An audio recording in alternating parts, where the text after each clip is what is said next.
you're meeting me for the first time, and I have been a registered dietitian for over 30 years. Maybe you've seen me on my public television show called Zonya's Health Bites, or maybe you've been cooking from my Lickety-Split Meals cookbook or my Eat Real cookbook, or maybe you've attended a course with me through your worksite or on your own, or maybe this is our first time meeting. Either way, I'm so excited you're here. We're going to talk about why it's so darn hard to stay healthy in a culture that's anything but. It's hard. It's hard to stay healthy in a culture that's anything but. I'm going to show you why, if you have ever wondered, why can't I fit in my clothes? I'm going to show you that it's not your fault. Woo, yeah, isn't that nice? Yeah, yeah.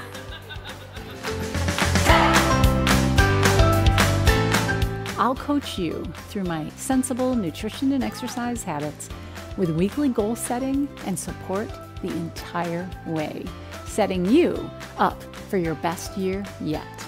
I love it, and it's changed my life. I'm down 30 pounds. My cholesterol's down, I believe, like 20 points, like in just since July. Want to lower your cholesterol? Got it. Drop your blood pressure? Got it. Control your blood sugar? Got it. Lose weight short term? Nope. Lose weight for good? Got it. It will be interactive with supportive problem solving, so together we'll blow through any obstacles that have ever derailed you before. Has been an absolute game changer. You know, I've been able to stay off of the obese charts ever since. And we can still live in the United States where we have plethora of good food, plethora of tempting bad foods. We can learn to navigate that scene. And that's my job, is to help empower you to navigate that scene in so many ways. If you've ever been confused, should you be vegan? Should you try the ketogenic diet? Should you try intermittent fasting? What should we do? There's so many diets that are really competitive, like teaching total opposite things. Like it's all about carbs, it's all about sugars. No, it's all about animal proteins. And you know, which is it? Which should is the bad guy that we should be getting rid of? Is it the timing of our meals? Well, if you've been confused, you're not surprised. It's confusing, but I want you to know something about me. And I love to read all of these books. Even if people are criticizing it and saying it's really crazy and hokey, I read it anyway. Because there's always a grain of truth that can be extracted and put together. So I've read all these, and I'm really excited to share the really good findings from each one. But then there's the practice of how can we take that and put that into a lifestyle that really works for the whole family in a really reasonable and lifetime way. And that's what I think is super exciting about what I'm going to share with you today. So we're going to look at these 4 diets. This is the 4 we're going to really focus on, and you're going to learn and extract the really good from each one and how to put it into a great diet for the whole family. So here's what you're going to learn today. So here's what we're doing. Number 1, the pros and cons of the top 4 diets and how to turn the best from each into doable habits for life that are not depriving. Okay? If whatever you're doing ever feels depriving, it becomes worthless. All right, we cannot let it be that way. We want to live in our culture. We want to be able to birthdays, anniversaries. We want to be able to make all those happen and live in a real world. But we want to do it healthfully, and we can. We absolutely can. I want to share that. Next thing I'm going to share is solutions for what's for dinner dilemma, because I find that if that's what derails us every time, right? No matter what diet we're on, we got to put dinner on the table, and it needs to be nourishing for the entire family, and it needs to be easy and lickety-split. So I'm going to give you some great tips for that, promise that, and all the while, you're going to be learning about my diet-free program, the one that was featured on public television, the one that I'm so proud of. It's probably some of the best work that I've ever done. Some of you know that I've created a lot of courses, and this is my flagship course. And it's offered and available on my website. You can do the 10-week program anytime. We have work sites using it all across the country. But I'm doing a special version, 4-month long. I do it once a year, and we're kicking it off. But in the meantime, how can we lose weight without dieting? Let me ask you this. Addiction. How many of you would say, yes, there are scientific studies that show and that prove that food can be addictive? Yes or no, do you think? Well, let me tell you this. When I was in college over 35 years ago, I would ask my professors, is food addictive? Is food addictive? Because I knew food was addictive. I know how to eat compulsively and just not, I mean, I have experienced this and losing control with food and how high sugar foods really tweak the brain and different foods. And I would ask my professors and they always said, no, no, no, we have no studies that show that food is addictive. But now, MRI imaging, we now know, studies show that sugar is indeed addictive. We have the studies to show. And I want you to know that you get all my slides today. There's a link, look for the link, and you can download them. And all these are links, so you can back up and read up on what I say. Don't believe what I say or what anybody says on the internet. Make sure it's evidence-based. And I will tell you, everything that I'm going to share with you is evidence-based, and you should back me, check me up, okay? So I want you to know, we're looking at this, and we're studying this, and we're finding that the brain, and it's different for everyone. Some people are more addicted to sugar than other people are. It's something we learn, but we absolutely learn that sugars, the reward centers of our brain are activated very similarly to as with cocaine. So we're learning a lot about this. I do want to jump into sugar quite a bit because we need to learn how to manage it, because in America we have a lot of sugar going on that we don't even know about. Some of it we're aware of, some of it we're not. But we need to know that when it comes to heart disease, diabetes, obesity, you name it, all these diseases and Alzheimer's disease, sugar plays an huge, huge role. And the American Heart Association says we can have some sugar, and I'm really excited about that. We can have 6 teaspoons of added sugar for us ladies. This is added sugar. 9 teaspoons for men. It's not fair they get more. And that's added sugars. And I love to add it to certain things like stir fries, a little bit of sweet and sour in a stir fry. So then you eat like 2 cups of vegetables, all these vegetables, it makes them addictive, right? Love to be able to use sugar appropriately and in a few desserts so that you can love on the family. I love to make loving apple fruit crisps for the family. So we get some sugar, but not a lot. How do you think we're doing as Americans on average? On average, some more than 22 teaspoons, some less than 22 teaspoons, on average, 22 teaspoons a day. Now, wait a minute, 22 teaspoons a day when we're only supposed to have 6 or 9. Whoa, that's a lot. Wait a second, that's an average of 17.5 teaspoons of added sugar, too much every day. That's a lot. That's 1/3 of a cup, over 1/3 of a cup. Oh my goodness. Monday, Tuesday, Wednesday, you start adding that up every day, it adds up to 11 cups of added sugars, too much, that we're putting through our body every single month. Think about that month after month, year after year of what this does to us. And our organs are not designed to process this much sugar. They are not. And the hardest hit organs are the pancreas, the heart, the liver, the brain. Yeah, we're learning all this. You're probably going, Zon, thanks. You are quite the deliverer of some pretty awesome news. I'm like totally like, thanks. I thought we were going to have fun today. But hang with me, because there's good news. There's really good news. Once we learn about where sugar hides in our foods, and it hides in things like Gatorade, it hides in things like Smart Start cereal, things that you would like not even realize. Smart Start cereal has even more sugar than does Fruit Loops. I mean, come on, like, whoa, like we get to see, granola bars, power bars, things that we think are actually good for us. And we're like, whoa, we're having more sugar than we think we are. But the good news is that when you get the added sugars removed down to those recommended levels, that doesn't even have to go to 0, but you get that too much added sugar removed, and laboratory results improve within weeks, days actually. It is amazing. And your A1C, your blood sugar levels, all of that, they improve. So really learning to address added sugars. So I'm passionate about doing it in a healthful way, helping us live in our culture, but really learning how to use a little bit of label reading, but doing it, being knowledgeable and smart, but we need to do it without dieting, without counting carbs. We need to do it we don't have to count our macros. I know everybody thinks we have to count our macros, our protein, our carbohydrates, our fats. No, we don't. It's surprising. We can do this, but we do need to figure out how to get off sugar. And I'm going to give you a great, fantastic tip today to help you kick sugar. Ketogenic diet. I want to jump into this. I said we were going to talk about 4 diets, and this is the one, number 1, because we're going to talk about this quite a bit today because there's so much to learn from it. And I want you to understand how it works. Now, the ketogenic diet is the star on getting people to be aware of sugar in their diet. Yay, keto. I'm so glad they teach people that. They teach people to, whoa, there's sugar in this, there's sugar in this. Oh, I didn't realize there's sugar in this stir-fry sauce, and this, and they learn about sugar. And they also, but they throw the baby out with the bathwater. They also are like, oh, starches too. We're going to get rid of all starchy foods too, anything that can turn into sugar. And you're going to eat a lot of nuts, avocados, butter. You're going to eat all these things. You can have all the butter you want. You can't have bread. So maybe you won't eat quite so much butter. But anyway, you can eat a lot of those things, but you can't eat anything starchy. And what happens, it's a very high-fat, low-carb eating plan. And people say, Zon, do you advocate eating low-carb?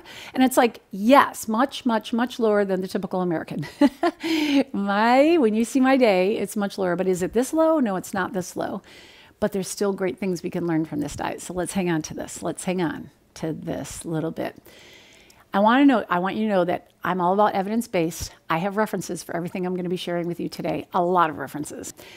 Metabolic advantage. I want to make sure you understand this about the ketogenic diet, that they talk about how you can have a metabolic advantage, meaning you'll burn more calories, you can eat, and the calories won't even matter. There'll be this metabolic advantage. You'll be eating thousands of calories, but you'll be losing weight. They talk about this metabolic advantage, and they never say exactly how many calories it is, but they talk about this metabolic advantage. And I want you to know there's truth to this, but I want you to know that it's highly falsified, what a lot of doctors say. They say the metabolic advantage is highly falsified. Well, what do you mean? What do you mean? They say they get you to follow the diet perfectly because you'll get the reward of ketosis. And when you follow the diet, you'll get this beneficial metabolic advantage. And yes, it is true that some calories can be sneaked out. And here's how it is. Through the acetone in the breath and keto acids lost in the urine, it does add up to a certain amount of calories a day. Do you know how much it is? When you read the books, you're like, wow, it must be thousands, hundreds. It must be like lots of calories every day. And it's 45 calories a day. I don't know about you, but that is not a lot. That's not a lot of metabolic benefit to go through such deprivation to get this benefit. You're like, but wait a second. People on ketosis, they lose weight. They lose a lot of weight. And yes, first up, there is when you cut anything like this from your diet, all the stored carbohydrate in your muscles and in your liver, which holds water, will be released, and then you'll lose water weight. So there's about 3-4 pounds of water weight. So it's really exciting. There's always that I just lost 4 pounds. Ooh, on the scale, it's going the right direction. Great. It's only been 2 days. Oh, how exciting. And then so you have water weight, but then what happens is your calorie intake drops because there's such limitation, right? And the bottom line is it limits your calories. And I've always, when I talk to people doing ketogenic diet, I'm like, hey, can I analyze your diet? If you know, I'd love to. Would you write down everything you eat? Yeah, I'll write down everything I eat. I go, how many calories do you think you eat? I eat thousands of calories a day. Here it is. Here, take it. And they take a look. And I'm like, well, it's 1,400 calories a day. And they're like, it's only 1,400 calories a day? I go, it is. It's magical, but it gets you. And they're like, well, I guess it's getting me to lose weight. And it is getting me to lose weight. The water weight, anybody will lose weight on a 1,400 calorie a day diet. But when you figure it out by the year's time, studies show that it's exactly the same as any other well-balanced 1,400 calorie diet. So at 1 year's time, it's the same. So there's no real benefit at a year's time. But there are benefits to learning the secret to keto dieters. They learn some really awesome things, and I want us to hang on to that. But I also want you to know there's really not that big a benefit to being in ketosis. I wanted you to know that. So I hope that that's understandable. I hope I made it simple. In general, here's the pros and cons. All right, people get the dangers. Yay! Let's hang on to that, right? Let's figure out how to hang on to that. The cons are, yes, up to 17 nutrient deficiencies. When I've analyzed diets and when you review all these, when they've analyzed them in studies, it's like there's a lot of deficiencies when you eliminate all those food groups. And that's a problem. Here's the big thing right now, the latest, newest thing in nutritional science is about the gut microbiome. Have you been hearing about the gut microbiome, probiotics, about how important it is to keep our gut microflora in a good, healthy balance? It drives our immune system. It drives our metabolism. It drives our brain, depression, serotonin, how we make it. It's so important, and digestion, and so much help. And we're messing with our microbiome so horrible in America. You know that when we take an antibiotic, it hits it hard. So we need to take probiotics to replace it. And here's what we're finding on a ketogenic diet within 48 hours. That lack of carbohydrate, fiber is what feeds the microflora. So this is a big con, a really big con. There's other really big cons. They use a lot of processed meats, and we know that increases our risk of colon cancer, stomach cancer, esophageal cancer. We know these things. There's a lot of things. So it's like, wait a second. We're not here we want to do diet free, right? We want to lose weight without dieting. But how can we hang on to the pro? Because here's what keto gets right. It helps you gain control over sugar. And sugar is a problem in America today. And I applaud the ketogenic diet for teaching people and getting people off sugar. Yay. But guess what? I think we can do that without dieting. I think we can do that without the extreme. And here's what I want you to know. What we're going to think. We're going to flex that no keto. I love it. They're like, oh, no, thank you. Oh, no, thank you. I'm not going to have dessert. They join a birthday party, but they don't have the cake. Now, I can teach you how to have a little bit of cake. You have it and you can have it. And you can have cake on occasion. But I'm saying it's pretty easy. I often say no thank you, and I'll peel an orange and eat an orange while everybody else is having cake. And I still celebrate with everybody. I mean, you can do it either way. But I will tell you, you can say no thank you a lot more than you do and still feel happy and not be deprived and make fruit your dessert. Make fruit your dessert. And you will still gain control over sweet cravings. You'll get to where you control and you're not out of control. Have you ever felt that out of control? Eat an Oreo, eat another Oreo, eat another Oreo, can't, out of control. Oh, I've felt that. I know that. But I'm so in control now. I'm so happy with my life, and you can too. You can absolutely feel that. I want to share this really important tip with you, and this is let nature be your candy. In the ketogenic diet, they let you have a little bit of fruit, but really, you should be allowed to have all fruits, any fruits. Okay, not a whole watermelon at one time. All right, not a whole watermelon at one time, but let nature be your candy. And fruit is amazing. It gives you potassium, magnesium, it fills you up, it's got fiber, it's got water content, and it satisfies the brain. And in fact, I was working with a woman a long time ago when I worked at St. Joseph Mercy Hospital, in fact, in the outpatient nutrition counseling. I was working with a nurse one time, and I said, you know, she was like, oh, I have these terrible sweet cravings. She goes, I do everything right, breakfast, lunch, everything's right, I exercise. She goes, but I get a sweet craving every afternoon, and I have to go down to the gift shop, I get candy, I eat candy, and if I just didn't get that sweet craving that just controls me and drives me, if I just didn't get that, I'd be fine. And I said, okay. I said, well, how much fruit do you eat? And she goes, fruit? She goes, isn't that high in sugar? I go, fruit is nature's candy, and it gives your brain the simple carbohydrate it requires. And when you're not eating fruit, it sends you a fruit craving. But you're misinterpreting that fruit craving for I need candy, right? I need chocolate. I need, it's a fruit craving, okay? You're having a little misinterpretation. And she was like, I go, just try this. I want you to eat 3 fruits a day. In fact, goal for 4, so you'll be sure to have 3, but have 3 fruits a day. In fact, I taught her the sweet craving cure. And that is to have a glass of water and a serving of fruit every 4 hours while awake. You don't have to get up in the middle of the night to do this. She was like, okay, I don't have to get up in the middle of the night, but every 4 hours while awake, a glass of water and a serving of fruit. She's like, okay. I go, you're going to have to buy a lot. She goes, yeah, I guess so. I'm going to have to buy, well, for 7 days, I'm going to have to buy 21 pieces just for me. I go, yeah, and have your husband do it too. All right, so they're buying a lot of fruit and they're eating a lot of fruit. And so sure enough, she came back to me 2 weeks later. I had her try this. And I said, so, how was your sweet cravings? I didn't have a 1. Fruit really does work. It really does. I shared this story in one of my presentations in Portland, and this Laurel emailed me right afterwards. This is a legitimate, real email right here. And she said, I heard you speak in Portland last week. I want to thank you so much for your tip about fending off cravings for sweets. My husband has been like an alcoholic, only with sweets. If he got a little, he wanted a lot. Once he had the craving, there was no stopping him. I've seen him swigging Karo corn syrup if nothing else was available. He says, we've been consuming fruit every 4 hours when awake. And he reports his cravings are gone. I can't thank you enough. You've made a believer out of me. Let nature be your candy.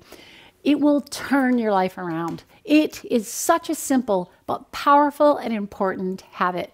So try it. Alrighty. I think you will. Will you? I think you will. All right, thanks.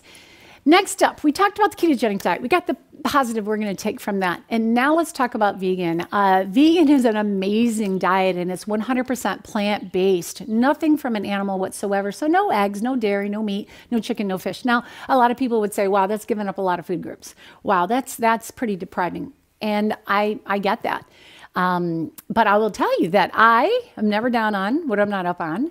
And I did do vegan for 30 days. My husband and I both did together, and we learned so much. We learned a lot, that we don't have to have meat at every meal, and you don't have to have meat at every meal. And there are so many amazing plant-based meals, and that you can eat plant-based, and we should eat plant-based at least most of the time.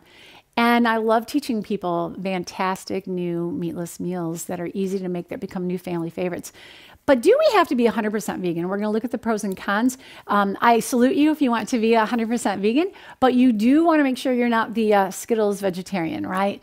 Yes, Oreos and Skittles are vegetarian, but they're not exactly nutritious. And that's why people say not just vegan, but whole food plant-based. Because if you're whole food plant-based, you won't eat Skittles and you won't eat Oreos. And you'll only get your sugars from dates and whole foods, fruits, and things like that.